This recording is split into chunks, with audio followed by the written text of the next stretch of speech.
어버이주의라면 자녀들아 내 부모에게 공경하라. 내가 땅에서 잘되고 장수하리라. 이 말씀은 다 아는 거잖아요. 근데 과연 부모가 자녀들에게 바라는 게 뭘까요? 자녀들이 나한테 효를 하고 사랑하는 것, 물론 지극히 당연한 거지만 부모는 그거 바라지 않는 것 같아. 자녀들이 못되어지는 것, 잘 되는 것. 나한테 못해도 자기들 뭐 하는 거 잘 살면 그게 부모에겐 기쁨이고 자랑 아니겠습니까? 근데 성경에 보면 이스라엘 백성들이 가장 중요하게 여기는 말씀이 있습니다. 신명기 6장입니다. 이스라엘아 들으라. 이게 쉐마거든요. 너는 마음을 다하고 뜻을 다하고 힘을 다하고 성품을 다하여 주 너의 하나님 여호와를 사랑하라. 그리고 이 사랑하는 것을 너희 자녀들에게 부지런히 가르치라. 이 부지런히 가르치라는 말씀을 다시 원문대로 번역하면 내 자녀들에게 부지런히 너의 삶을 통해 보여주며 뭐 하라고요? 보여주며 내가 하나님을 얼마나 사랑하는지 너희가 너희 자녀들에게 보여주면 너희 자녀들도 너희 부모의 모습을 보고 그렇게 살아가면 너희가 이 땅에서 복을 받고 번성하고 장수하리라. 할렐루야. 이게 쉐마거든요. 이 책임이 누구한테 있어요? 부모인 나에게 있는 거예요. 어버이 주일이니까 자녀들에게 나에게 부모 효를 다해라. 물론 이것도 당연히 가르치고 지켜야 할 바이지만 그보다 먼저 오늘 우리는 내가 어떤 모습으로 자녀들에게 보여질 것인가를 다시 한번 더 생각하면 좋겠어요.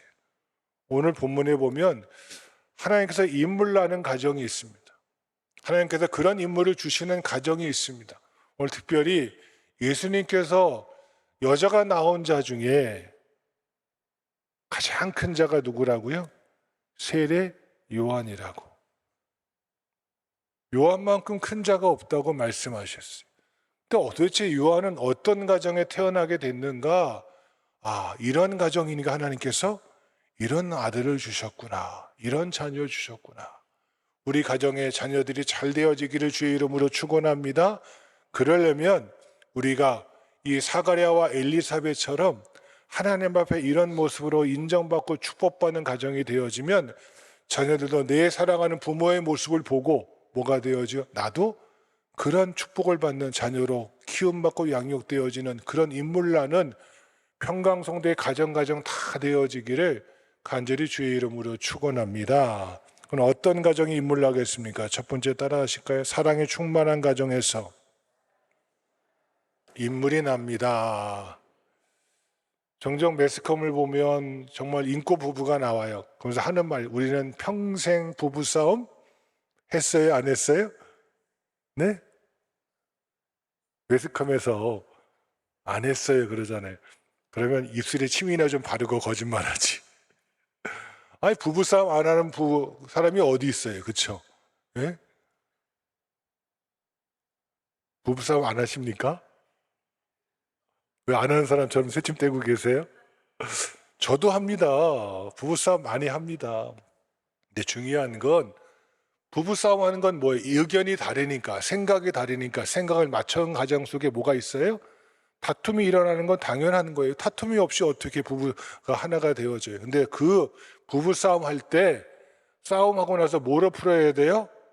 사랑으로 화해로 푸느냐 아니면 그 앙금을 계속 가지고 뭐 하느냐? 끝까지 가느냐 이 차이 아니겠어요? 그게 사랑하는 가정 아니겠습니까? 부부가 부부싸움 하지 않는다? 그건 거짓말이에요. 생각이 달라요. 예? 쌍둥이도 생각이 다르고 세대 차이가 나는데 어떻게 부부가 남남이 만나서 사랑하면서 생각이 같을 수 있냐고요. 맞춰가는 거지.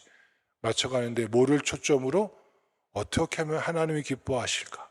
어떻게 우리가 사랑으로 하나가 되어질 것인가를 거기에 관심을 두고 살아가는 부부. 그래서 사랑은 충만한 가정에 하나님께서 인물을 주시더라고요. 성경을 볼까요? 14년을 하루같이 사랑한 사람이 있습니다. 누구죠? 야곱이 라헬을 사랑했습니다. 아버지를 피해서 밧단 아람의 외삼촌 집에 갔더니 그만 라헬을 보고 야곱이 뭐 한 거예요?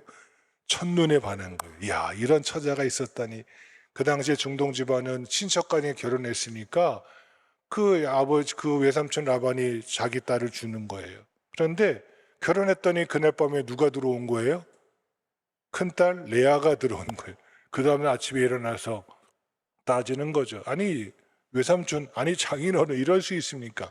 장인이 아니면 우리 가문에는 첫째 딸이 시집가지 않고는 둘째 딸을 줄 수가 없느니라. 했더니 7년 동안 수고했던 이 야곱이 다시 누구를 위해서? 라헬에서 7년 동안. 근데 그 14년이 뭐같이 여겼더라? 성경에 하루같이 여겼더라. 루벤, 시몬, 레위, 유다가, 이사갈, 스불론, 단, 납달리, 갓, 아셀, 요셉, 베냐민. 이 12명의 아들 중에 야곱이 제일 사랑한 게 누구예요? 요셉이잖아요. 그 사랑 때문에 다른 형제들에게 요셉이 어려움도 겪긴 하지만 왜 그렇게 사랑했을까요? 누구였으니까? 자기가 그렇게 사랑했던 본부인 라헬의 첫째 아들이 이 요셉이었거든요. 그 요셉의 자손이 나중에 뭐가 돼요? 에브라임과 므낫세가 돼서 이스라엘의 두 지파를 이루게 되어지잖아요. 여러분, 요셉이 얼마나 큰 인물이 되어집니까? 나라를 구하고 민족을 구하고 하나님의 뜻을 예비한 하나님의 사람으로 쓰임받는 이 요셉, 이런 인물이 성경에 어디 있습니까? 근데 그 인물이 누구의 가정에 태어났다고요? 야곱과 라헬이 사랑하는 가정 속에 하나님께서 이 요셉을 허락하셨습니다. 또한 이스라엘의 왕이 있기 전에 왕의 역할도 감당하고 사사의 역할도 감당하고 선지자 역할도 감당하고 제사장의 역할을 감당했던 유일무이한 사람이 있습니다. 누구죠? 사무엘. 그의 아버지가 누굽니까? 엘가나였고 그의 어머니는 한나였습니다. 그런데 엘가나에게는 한나는 아이를 낳지 못하는 부인이었고요. 본인 낳은 아이가 여러 명이 있었어요. 여러분, 아이를 낳지 못하는 책임이 여자한테 있습니까? 남자한테 있습니까? 질문이 잘못됐죠. 둘 다 문제가 있으니까 아이를 못 낳는 거지 뭐. 그런데 여러분, 남자아이를 못 낳는 책임은 누구한테 있습니까? 네? 여자한테 있어요? 남편한테 있어요? 남자아이를 못 낳는 책임은 남자에게 있습니다. 여자에게는 절대 책임이 없습니다. 딸만 낳는 책임은 누구한테 있다고요?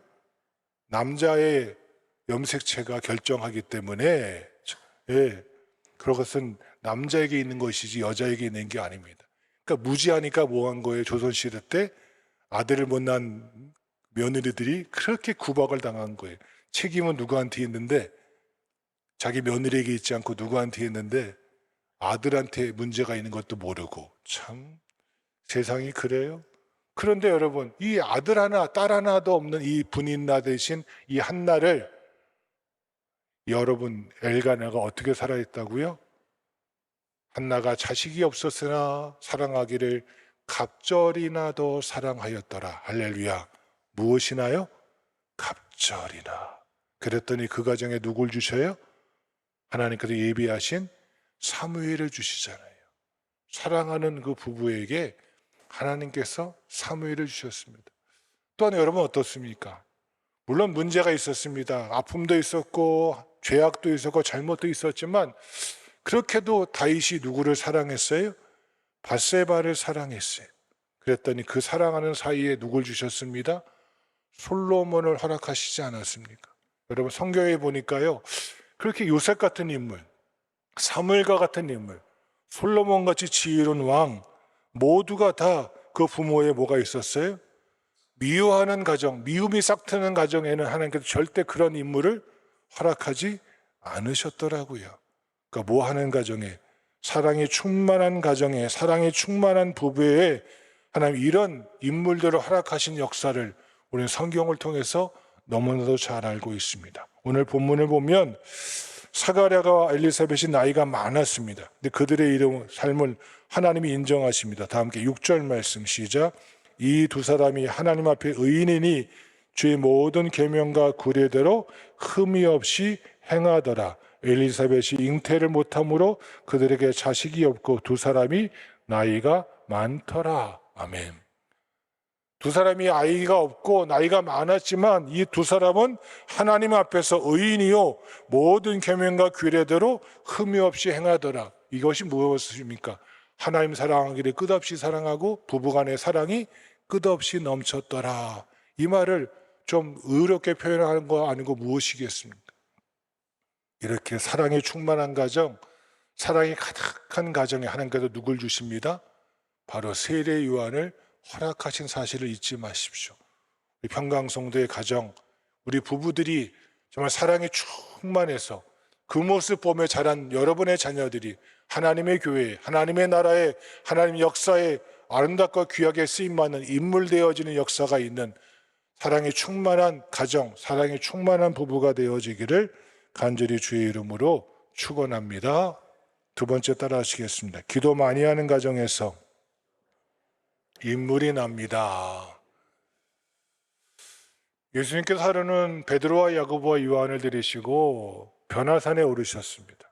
또는 다른 복음서는 다볼산이라고 말하기도 합니다. 이 조그마한 산에 오르셨는데 하나님께서 예수님이 기도하셨습니다. 여러분, 기도란 내가 원하는 걸 하나님께 이루어 드리는 것은 어린아이적 기도예요. 물론 그런 기도도 당연히 해야겠죠. 그런데 지금 주님께서 가서 뭘 기도하셨습니까? 하나님, 내가 장차 십자가를 질 터인데 예루살렘 올라가서 고난도 받고 죽음을 도하고 부활할 터인데 이 사역을 감당하게 되다가 어떻게 하면 좋겠습니까? 주님의 십자가와 구원의 사역을 하나님께 기도하셨어요. 그것을 응원하기 위해서 누가 나타나요? 모세와 엘리야가 나와서 이 일을 돕는 거였어요. 이게 기도였어요. 그러니까 기도란 하나님께서 이루고자 하시는 말을 나를 통해 이루시도록 내가 하나님의 뜻에 경청하는 것, 하나님의 음성에 경청하는 것, 이게 성숙한 자의 기도라고 말씀드릴 수 있습니다. 근데 예수님께서 기도를 다 마치시고 산에서 내려오셨더니 밑에서 난리가 난 거예요. 귀신 들린 아이를 둔 부모가, 아버지가 예수님의 9 제자에게 찾아와서 예수님이 안 계신 대신 이 귀신 좀 쫓아달라고. 이들이 귀신 쫓아내는 경험이 분명히 있거든요. 귀신도 쫓아내고 병자도 고치고 하나님의 은혜가 임했던 것도 깨달았거든요. 그러니까 어깨가 교만해진 거예요. 왜? 여러분, 귀신이 내 능력으로 쫓습니까? 예수님이 무서워도 쫓겨납니까? 여러분, 귀신이요 우리를 갖다가 아주 하찮게 여겨요. 우리가 무슨 힘이 있겠습니까? 귀신도 영적인 존재고 인격적인 존재라서 힘이 어마무지합니다. 하나님 다음 가는, 예수님 다음 가는 권세를 가진 게 사단 마귀 귀신입니다. 그런데 그는요 누구 앞에는 꼼짝 못해요? 나 때문이 아니고요. 누구 때문에? 예수님 덕분에. 할렐루야. 예수의 이름으로 귀신은 떠나가게 됩니다. 할렐루야. 근데 이 모르고 이 제자들이 자기 힘으로 하려고 하는 거예요. 그러니까 기도란 뭐 하는 거예요? 하나님의 능력을 힘입어 하나님의 이름으로 행하는 것이 기도예요. 그러니까 주님께서 말씀하신 너희가 어찌하여 이거 하나 쫓아내지 못하느냐. 이런 이유는 기도 외에는 할 수가 없느니라. 기도하지 않으면 이룰 수 없다는 것입니다. 바꿔 말하면 기도하지 않는 가정에는 기적이 일어날 수가 없고, 기도가 있는 가정에 기적이 일어난다는 하나님의 말씀이 아니고 무엇이겠습니까? 기도란 하나님의 은혜를 구하는 겁니다. 기도란 하나님의 능력이 나를 통해 이루시는 역사를 체험하는 것입니다. 그게 기도하는 삶입니다. 여러분, 세례 요한은 벌써 400년 전에, 태어나기 400년 전에 말라기서를 통해서 이미 예언된 자입니다. 세례 요한은 순교자로서 예수님의 길을 철저히 준비했던 하나님의 사람이었습니다. 바꿔 말하면 죽기까지 예수님을 위해서만 살아갔던 사람이었습니다. 이런 인물이 어떤 가정에 태어납니까? 다 함께 13절 말씀 시작. 천사가 그에게 이르되 사가랴여 무서워하지 말라 너의 간구함이 들린지라. 아멘. 여러분, 누가복음 1장에 사가랴에 대해서 첫 번째 말하기를 너의 간구함이 뭐한지라? 들린지라. 아기를 못 낳은 사람은 누구예요? 엘리사벳이에요. 그러니까 엘리사벳이 얼마나 애가 탔겠어요. 나이 들 때까지 아이를 갖기 위해서 얼마나 기도 많이 했겠어요. 그런데 여러분, 엘리사벳이 기도한 건 당연하고요. 누구도 기도했다고 성경은 나와요? 네? 사가랴가 기도했다는 거예요. 주는 의미가 큽니다. 여러분, 가족의 축복의 권세, 기도의 권세를 하나님이 누구에게 주셨는지 아세요? 죄송하지만 아버지에게 주셨어요. 어머니가 기도하는 거 정말로 귀합니다. 기도는 손해보지 않습니다. 여러분 잘 아시는 성 어거스틴, 그가 얼마나 못된 사람이었습니까? 말로만 수도사였지 못된 짓은 다 했습니다. 술 마시고 방탕하고 간음하고. 그가 어느 날 하나님의 음성을 듣잖아요. 내가 어찌하여 빛 가운데 행하지 못하고 방황하느냐. 로마서의 말씀을 읽으면 그가 깨닫게 되어지잖아요. 그런데 그 깨닫게 되는 역사 뒤에는 누가 있었습니다? 어머니 모니카의 40년 동안 이루었던 기도가 있었습니다. 그 기도가 있었기에 어거스틴이 성 어거스틴이 되어서 우리에게 신곡 그리고 고백록이라는 엄청난 책을 통해서 믿음의 유산을 물려주는 믿음의 아버지가 된 것 아니고 무엇이겠습니까? 근데 여러분 어머니의 기도 정말로 귀하고 귀합니다. 저도 어머니의 기도가 있었기에 오늘 여기까지 이르게 된 것을 저도 깨닫게 되어집니다. 근데 더 중요한 건요, 성경에 보니까 누가 기도했대요? 아버지가 기도했어요. 하나님께서 나타나셔서 너의 아내 엘리사벳의 간구를 내가 들은지라, 그게 아니었어요. 사가랴여 너의 간구함이 하나님께 들린지라. 할렐루야. 기도는 누가 해야 돼요? 여보 나 바쁘니까, 나 직장 다녀야 되니까, 나 피곤하니까 오늘 당신이 나 대신 기도해. 이거 필요 없어요. 누가 기도해야 돼요? 왜 대답이 없어요?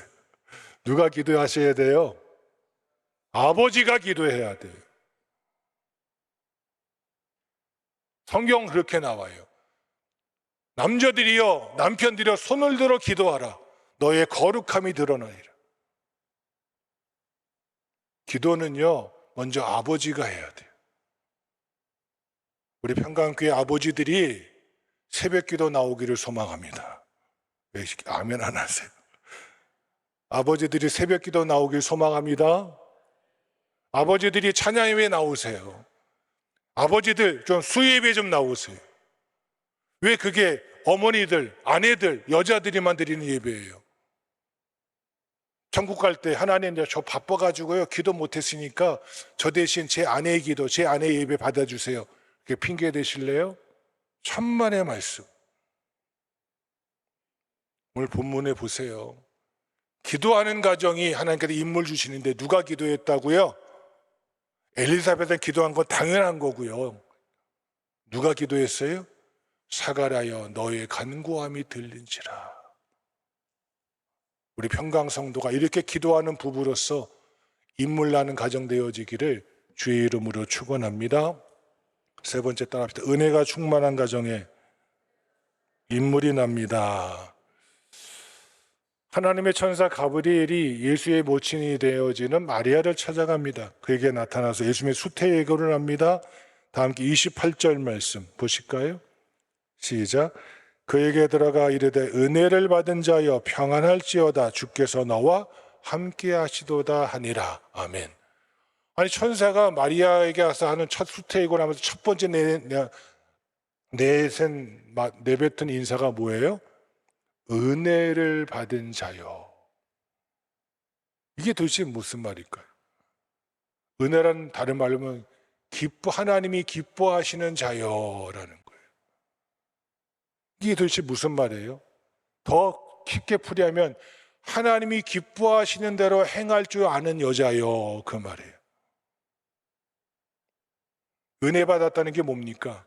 그 말씀이 내게 은혜가 돼서 내게 정말 감정적으로 동기부여가 되고 내가 그렇게 살아야겠어.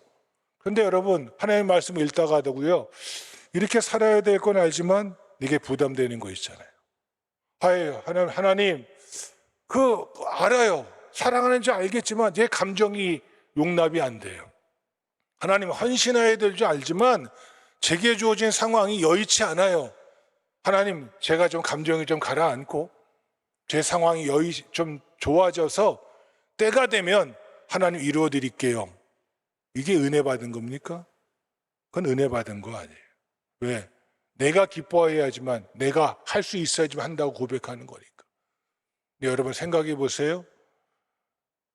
옆집에 지금 요셉이 살고 있어요. 이미 정혼했어요. 갑자기 요셉도 모르는 아이를 내가 뵌다? 난 뭐가 돼요? 가늠한 여인이 되는 거예요. 요셉도 마찬가지고, 나도 모르는 아이를, 내 정혼녀 마리아가 아이를 가졌다? 이거 어떻게 용납하겠어요? 하나님께서 마리아에게도 나타나시고 천사를 통해서 요셉에게도 나타나시잖아요. 똑같은 말씀하시는 거예요. 근데 은혜를 받은 자여 라는 말씀이 뭐예요? 네가 감정적으로 수용하기 어렵고 상황적으로 도대체 이해도 안 되고 용납이 안 되지만, 하나님, 내 감정, 내 상황, 내 여건 개의치 아니하고 하나님이 말씀하시면 하나님의 기쁘신 뜻대로 나를 이용하여 주옵소서. 주여, 주의 계집종이 뭐하겠나이다? 듣겠나이다. 이게 은혜예요. 바꾸어 말하면 성령 충만한 거예요. 성령 충만한 게 뭐예요? 뭐 방언하고 예언하고, 그건 성령 충만한 나타나는 현상 중에 몇 가지 현상뿐이고요. 진짜 성령 충만한 건 뭐냐면 성령 하나님 나를 이끄신 대로 내가 주님께 드려지는 삶을 살아가는 것. 그게 성령 충만 아니고 무엇이겠습니까? 은혜 받았다고 성령 충만한다고 말하면서 자기 뜻대로 자기 것대로 안 되면 하나님께 대해서 원망하고 불평하는 것, 성령 충만한 거 아닙니다. 오늘 본문 보실까요? 쭉 넘어가셔서 41절 말씀, 1장 41절 시작. 엘리사벳이 마리아의 무난함을 들으며 아이가 복중에서 뛰노는지라. 엘리사벳이 성령의 충만함을 받아. 누가 성령의 충만함을 받아요? 엘리사벳이. 쭉 넘어가셔서 67절 말씀 시작.